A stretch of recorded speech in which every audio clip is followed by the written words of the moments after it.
नमस्कार, grand news में आपका स्वागत है। मैं हूं शाहीन। ग्रैंड न्यूज की खबरों से पहले आइए नजर डालते हैं आज की हेडलाइंस पर। कांग्रेस ने जारी की प्रत्याशियों की दूसरी लिस्ट। देवेंद्र यादव को भिलाई नगर से मिला एक बार फिर मौका। मेरा भारत महान के तर्ज पर सजा पंडाल, स्वतंत्रता सेनानी की तस्वीरें बढ़ा रही पंडाल की रौनकता। दुर्ग में ईडी की छापेमार कार्रवाई जारी। कैलाश रुंगटा और कमल अग्रवाल के ठिकानों पर ईडी ने दी दस्तक। कलेक्टर पुष्पेंद्र कुमार मीणा ने अधिकारियों को निर्वाचन कार्य के लिए सौंपा दायित्वों का निर्वहन। बेहद सावधानी और गंभीरता से करने के दिए निर्देश। ग्रैंड न्यूज में अब खबरें विस्तार से।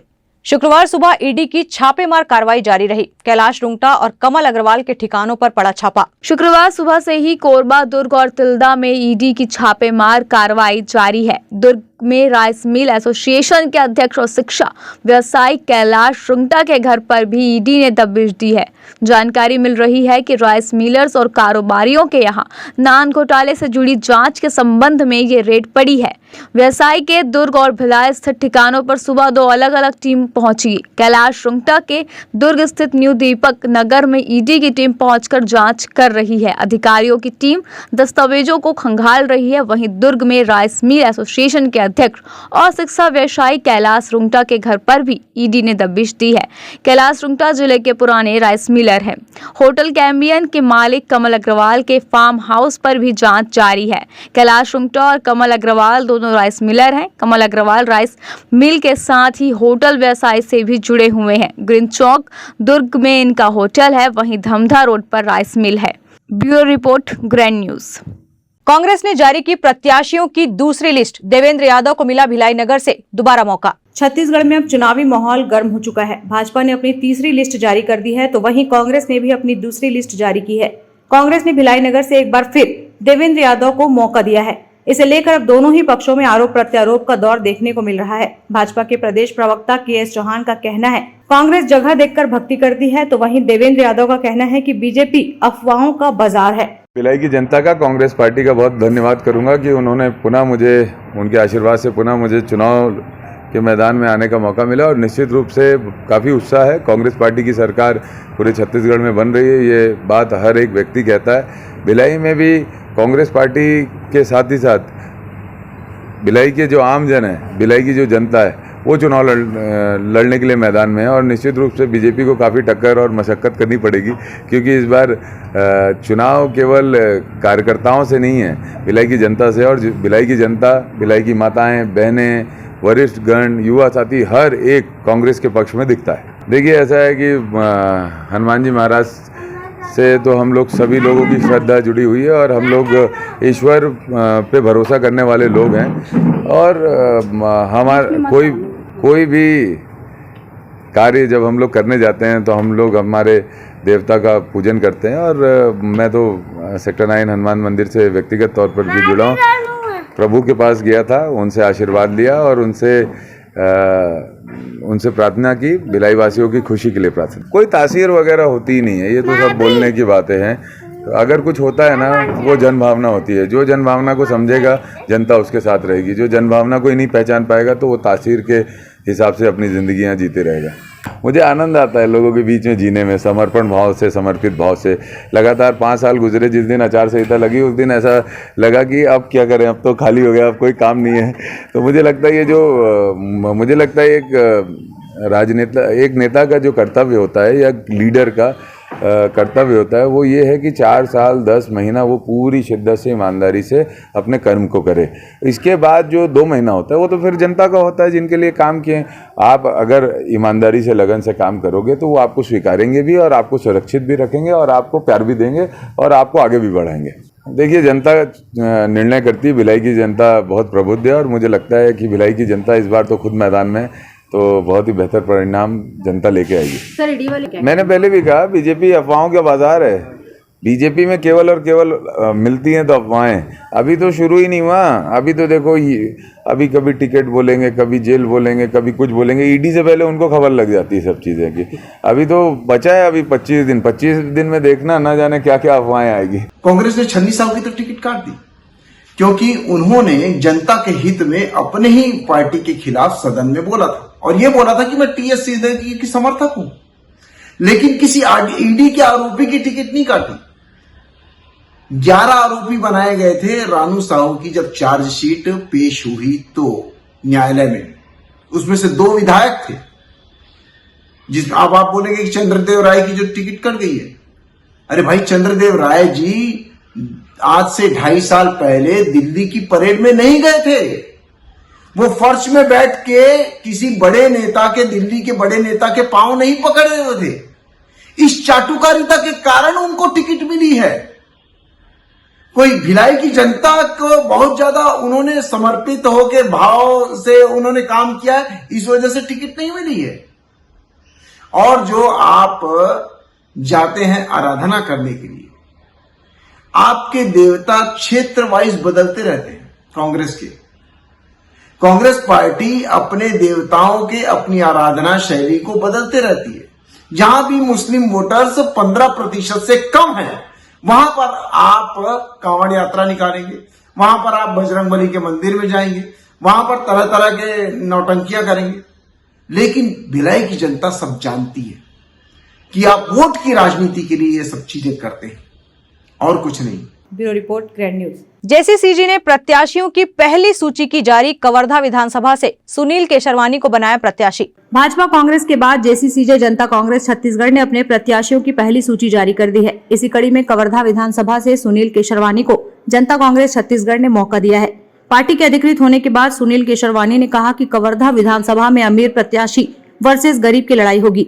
चूंकि यहाँ के प्रमुख दल के सभी प्रत्याशी अमीर हैं और मेरी जिंदगी अभाव से गुजर रही है, काफी स्ट्रगल है। मैंने बचपन से जंगल से लकड़ी लाकर बेचा है, दुकानों में काम किया है, ठेला भी चलाया है, वन डिपो में लकड़ी उठाया है। उसके बाद पत्रकारिता में काम करते हुए क्षेत्र के मुद्दों को उठाया है। एनजीओ में काम करके शिक्षा, स्वास्थ्य, आजीविका पर भी काम किया है। छात्र जीवन से अब तक क्षेत्र के मुद्दों को उठा रहे हैं। कवर्धा जिले के एक एक मुद्दों की समझ है। 20 वर्षों से बीजेपी और कांग्रेस ने इस क्षेत्र को लूटा है। इन लूट के सौदागरों से बचाना है। हमारे यहाँ जल, जंगल, जमीन, खनिज पर्याप्त मात्रा में है जिसका दोहन हुआ है, लेकिन क्षेत्र अब भी काफी पिछड़ा हुआ है। वनांचल क्षेत्र में पानी 4 से 5 किलोमीटर से लाते हैं। इन क्षेत्रों में 90% 5वीं के बच्चे दूसरी की किताब नहीं पढ़ पाते। शिक्षक की कमी है। हॉस्पिटल रिफर सेंटर नाम से जाना जाता है।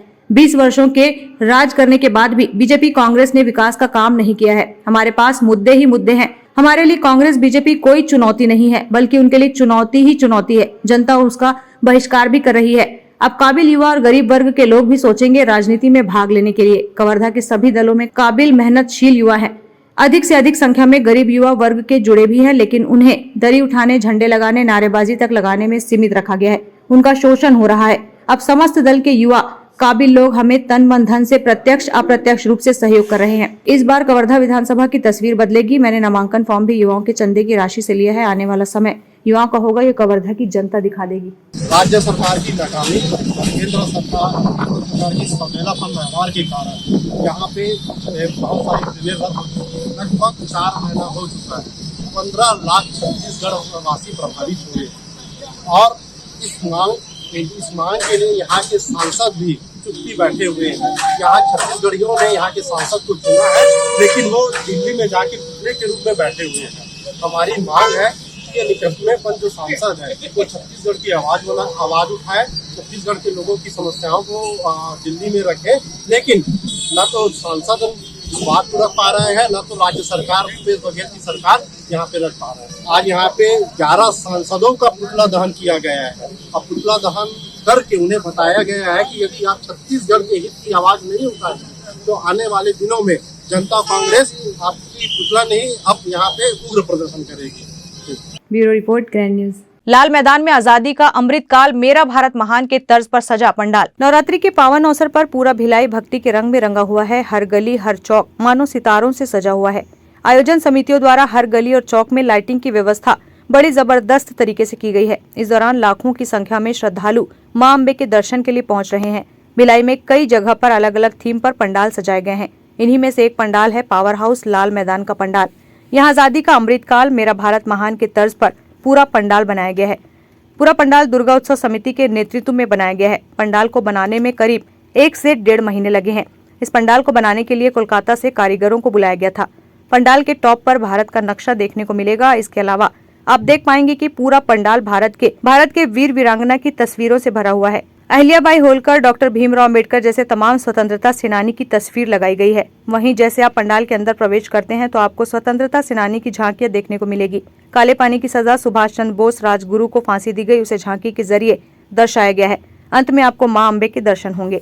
ये लगभग 1.5 से 2 महीना में पंडाल बनकर तैयार हुआ है। बंगाल के कलाकार हैं और हमारी समिति का ये 12वां वर्ष है। हम लोग पिछले कुछ समय से एक थीम पर काम कर रहे हैं। हर वर्ष एक ऐसा विषय लेते हैं जो समाज में एक संदेश दे सके, समाज हित में, देश हित में उसका एक अच्छा परिणाम मिले। ये विषय को लेकर के हम थीम बनाते हैं और इस बार जो है हमारा थीम है आज़ादी का अमृतकाल, मेरा भारत महान। देशभक्ति, राष्ट्रभक्ति, देश के लोगों में भावना जागृत हो, ऐसा सोच करके हमने इस पंडाल का निर्माण किया है। इसमें आज के समय में जो देश में हो रहा है, देश हमारा बहुत विकास कर रहा है, प्रोग्रेस कर रहा है। हमारे वैज्ञानिक, हमारे नेता, हमारे इंजीनियर बहुत काम कर रहे हैं। आज जो देश में हो रहा है, जो होने वाला है, वो हम सबको मालूम है, लेकिन आज के युवा पीढ़ी को भारत महान कैसे बना, इसके पीछे की जो गाथा है वो बहुत कम लोगों को मालूम है। इसलिए हमारे देश आज जो विकसित राष्ट्र बनने जा रहा है, विकसित भारत बनने जा रहा है, विकसित देश बनने जा रहा है, उसके पीछे की कहानी जो हमारे पूर्वज, हमारे स्वतंत्रता सेनानी जिन्होंने बलिदान दिया है, वो कितनी कठिनाइयों से, कितने परिश्रम से, कितनी मेहनत से इस देश को आज़ाद कराया, इस विषय की जानकारी देने के लिए बहुत प्यारी अंदर झांकी लगाई गई है। और उस झांकी के माध्यम से, चित्र के माध्यम से, प्रदर्शनी के माध्यम से आज के युवा पीढ़ी को हम ये बताना चाहते हैं, ये दिखाना चाहते हैं, उनको ये शिक्षा मिले, ये उनको जानकारी हो कि देश आज़ाद कैसे हुआ, हमारे पूर्वज, हमारे स्वतंत्रता सेनानी कितना मेहनत किए हैं। इस विषय की जानकारी होना आज की युवा पीढ़ी को बहुत जरूरी है। इसी को ध्यान में रखते हुए हमने ये विषय उठाया है, मेरा भारत महान। बहुत ही अच्छा लगा। यहाँ तो हर साल अच्छा बनता है और ये आज फ्रीडम फाइटर का है, कितना झांकी बनी हुई है, बहुत ही उम्दा है, बहुत ही अच्छा है। बच्चों के लिए बहुत नॉलेजेबल है, जाते हैं बच्चे देख रहे हैं। मतलब मैं खुद, मेरा बेटा अभी क्लास 4 में है, हर एक चीज़ दिखाई इंडिया के अंदर। और मूर्ति तो बहुत ही शानदार है। माँ की मूर्ति हमेशा अच्छी होती है, इस बार तो कुछ अलग ही है कि माँ से स्टे बैठी हुई है। बहुत ही अच्छा लगा, बहुत ही अच्छा लगा। बहुत अच्छा लगा, बहुत अच्छा लगा। लाल मैदान पर हम लोग दिल्ली को आए हैं देखने के लिए, जन बन करके, और बहुत अच्छा लगा। देश के बारे में बहुत कुछ जानकारी इसमें है। बोले दूसरे आदमी याद आ रहे हैं यहाँ पे, जो आदमी भूल चुका था इसको, वो आज याद आ रहा है देखने से। Bureau report, Grand news. वक्त हो चला है एक ब्रेक का, आप देखते रहिए grand news.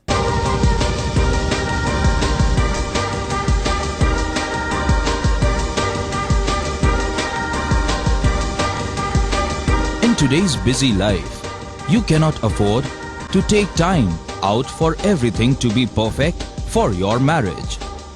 And you cannot compromise on quality of service for your guests.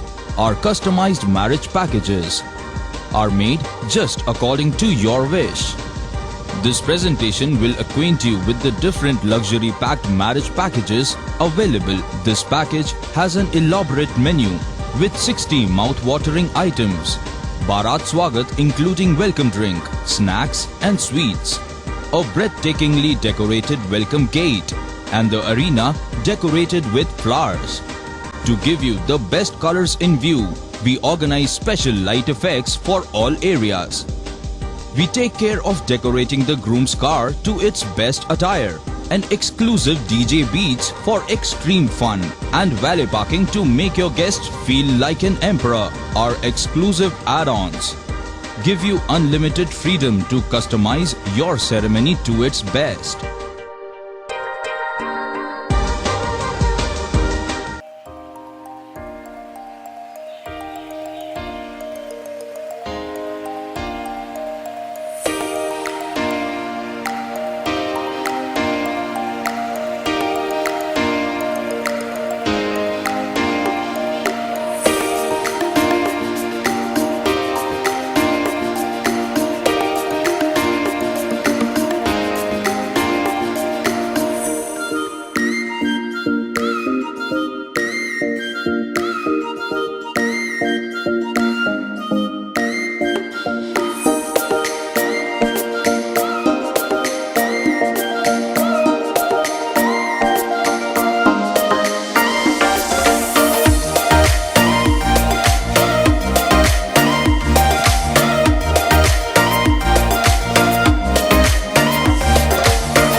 Break के बाद आपका स्वागत है।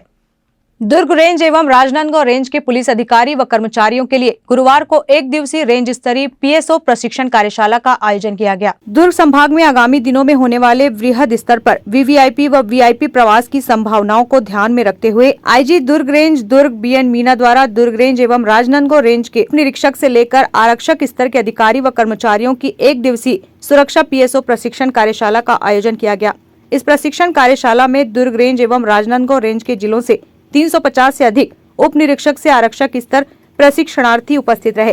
प्रशिक्षण कार्यशाला के दुर्ग एसएसपी राम गोपाल गर्ग के द्वारा उपस्थित प्रशिक्षण लेने आए अधिकारियों व कर्मचारियों को संबोधित करते हुए कहा गया कि हमें अपनी ड्यूटी में बहुत सावधानी पूर्वक अलर्ट होकर ड्यूटी करनी है और उसके संबंध में जो भी कमियां हमें यहाँ बताई जाएगी उससे सीख कर आत्मसात करना है। अंत में उन्होंने पीएचक्यू रायपुर से आए हुए अधिकारियों को प्रशिक्षण देने के लिए धन्यवाद ज्ञापित किया। आगामी दिनों में चुनाव के दौरान वीवीआईपी व वीआईपी प्रवास के समय जिले में उपलब्ध बल के द्वारा ही सुरक्षा व्यवस्था का प्रबंध किया जाएगा। उन्होंने कहा कि सभी को अलर्ट होकर इस कार्यशाला में सुनकर समझना है और बिना झिझक के सवालों को पूछना है और प्रशिक्षण के दौरान उत्पन्न होने वाले डाउट्स को प्रश्न उत्तर के माध्यम से स्पष्ट करने को बताया गया। आज यहाँ दुर्ग में रेंज स्तरीय वीआईपी सिक्योरिटी से रिलेटेड कार्यशाला रखी गई है, क्योंकि हमारे पुलिस मुख्यालय से एक विशेष टीम आई है हमारे अधिकारी कर्मचारियों को वीआईपी सुरक्षा के संबंध में ट्रेनिंग देंगे, जिसमें हमारी दुर्ग रेंज और राजनांदगांव दोनों जिलों के हमारे स्पेशल के अधिकारी कर्मचारी उपस्थित हुए। करीब 250 की संख्या में स्टाफ उपस्थित है। तो उनको चुनाव संबंधी वीआईपी सुरक्षा के संबंध में जो भी छोटे छोटे इशूज़ रहते हैं उन पर कैसे कार्रवाई करनी है उनके बारे में बताया जाए। वीआईपी सुरक्षा के संबंध में जो भी कार्रवाई पुलिस के द्वारा की जानी चाहिए ताकि सावधानी बरतनी चाहिए उनके बारे में प्रशिक्षण दिया जाए। Bureau report, Grand News. विधानसभा निर्वाचन 2023 के अंतर्गत निर्वाचन कार्य के लिए नियुक्त सेक्टर अधिकारियों, पीठासीन अधिकारियों एवं मतदान दल क्रमांक 1 को आज बीआईटी कॉलेज में प्रशिक्षण दिया गया। कलेक्टर पुष्पेंद्र कुमार मीणा ने अधिकारियों को निर्वाचन कार्य के लिए सौंपे गए दायित्वों का निर्वहन बेहद सावधानी और गंभीरता से करने के निर्देश दिए। उन्होंने प्रशिक्षण के दौरान बताए गए दिशा निर्देशों और बारीकियों को भलीभांति समझकर मशीन का संचालन और वोटिंग करने के तरीके से रूबरू होने को कहा। उन्होंने अधिकारियों से मतदान केंद्रों से संबंधित समस्याओं के बारे में चर्चा की। इस दौरान कलेक्टर ने प्रशिक्षणार्थियों को मतदान केंद्रों में मूलभूत सुविधा उपलब्ध कराने का आश्वासन दिया।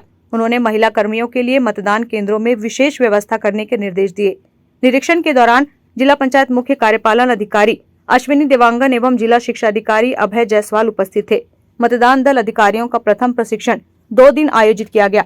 आज कुल 2471 प्रशिक्षणार्थी शामिल हुए। 20 अक्टूबर को कुल 1913 प्रशिक्षणार्थी शामिल होंगे। अभी क्योंकि 17 नवंबर को हमारे यहाँ पर चुनाव होने वाला है, तो इसके लिए लगभग 8,500 से अधिक कर्मियों की ड्यूटी हमने चुनाव की प्रक्रिया में लगाई है। उन सभी को चुनाव की पूरी प्रक्रिया समझाने के लिए, उनको हैंड्स ऑन ट्रेनिंग देने के लिए ये 2 दिवस का एक ट्रेनिंग प्रोग्राम आयोजित किया जा रहा है, जिसमें उनको उनके सबके जो काम है डिटेल्ड उनको बताया जा रहा है। उसके अलावा मशीन को ईवीएम मशीन को किस तरह से चलाना है, उसमें अगर कोई समस्या आती है तो किस तरह से सॉल्व करना है, वो सारी चीज़ें को समझाई जा रही है। इसके अलावा बहुत ही बेसिक सी चीज़ें जैसे कब पहुंचना है, रहना है, कहाँ रहना है, खाने की व्यवस्था कैसे करनी है, चुनाव कैसे कराना है, जो चुनाव में जो समस्या आती है उनका निराकरण कैसे कराना है, और उसके बाद में फिर मशीन्स को लेकर रिसीविंग सेंटर तक पहुँचना है। वो सारी चीज़ इनको आज समझाई जा रही है ताकि चुनाव की प्रक्रिया एकदम स्मूथ रहे और निर्बाध रूप से संपन्न हो। अभी हमारे आज जैसे बीआईटी कॉलेज में खड़े हुए तो यहाँ पे लगभग 47 कमरों में ट्रेनिंग चल रही है और आज लगभग 2,500 को आज हम यहाँ ट्रेनिंग दे रहे हैं। कुल लगभग 8,500 कर्मियों की ड्यूटी इसमें है और उन्हीं की ट्रेनिंग इस 2 दिन में हम लोग कंप्लीट कराएंगे। नामांकन के लिए पूरी तैयारी हमारी तरफ से की जा चुकी है। नामांकन की प्रक्रिया कलेक्ट्रेट होगी 6 विधानसभाओं के लिए। सारे रूम्स और जितनी भी जो तैयारियाँ लगती हैं सारी तैयारियाँ पूरी की जा चुकी है। Bureau report, Grand News. विधानसभा चुनाव को लेकर अब दोनों पार्टियों ने अपने अपने प्रत्याशियों की घोषणा कर दी है। वैशाली नगर में 5 बार बने पार्षद रिकेश सेन को भाजपा ने टिकट दिया है। टिकट मिलने के बाद मंडलों की बैठक समाप्त हो चुकी है। अब प्रत्याशी लोगों के बीच जाकर जनसंपर्क अभियान कर रहे हैं। उसके तहत वैशाली नगर वार्ड में दौरा कर मतदाताओं से उन्होंने आशीर्वाद लिया और माता की पूजा कर दौरे की शुरुआत की। साथ ही प्रत्याशी रिकेश सेन ने वैशाली नगर वार्ड में झंडा यात्रा निकाली। उन्होंने कहा कि केंद्रीय नेतृत्व ने मुझ पर विश्वास कर टिकट दिया है। वैशाली नगर के लिए मैं नया नहीं हूँ। लगातार 5 बार चुनाव वैशाली नगर के अलग अलग वार्डों से लड़कर जीता हूँ। लोगों का काम करना, समस्याओं को दूर करना मैं पहले से ही करता आ रहा हूँ। जितने भी लोग मुझे टिकट मिलने के बाद असंतुष्ट हैं, उन सभी लोगों को मैं अपने कार्य से संतुष्ट करूंगा। उन्होंने कहा कि मैं आज आपसे प्रत्याशी के रूप में वोट मांगने नहीं आया हूं, बल्कि आपका भाई या बेटा बनकर आपका आशीर्वाद लेने आया हूं।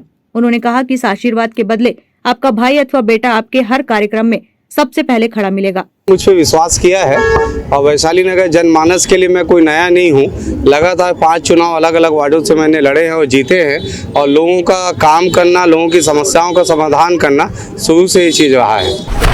वैशाली नगर में काम करने के बहुत प्राथमिकताएं हैं। बहुत से ऐसे काम करना है जिससे वैशाली नगर विधानसभा की पहचान अपने आप में अलग हो। इस देश भर में लाखों विधानसभा होंगे, लेकिन जब मैं विधायक अगर बनूं, माता रानी का आशीर्वाद होगा, विधायक बना, तो मैं निश्चित रूप से वैशाली नगर की पहचान एक अलग करूंगा। उनको अपने विधायक पे गर्व महसूस होगा।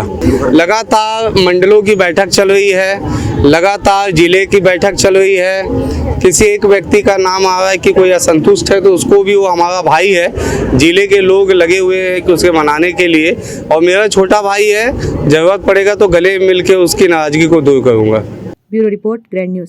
ग्रैंड न्यूज की खबरों में फिलहाल इतना ही। अब इजाजत दीजिए, नमस्कार।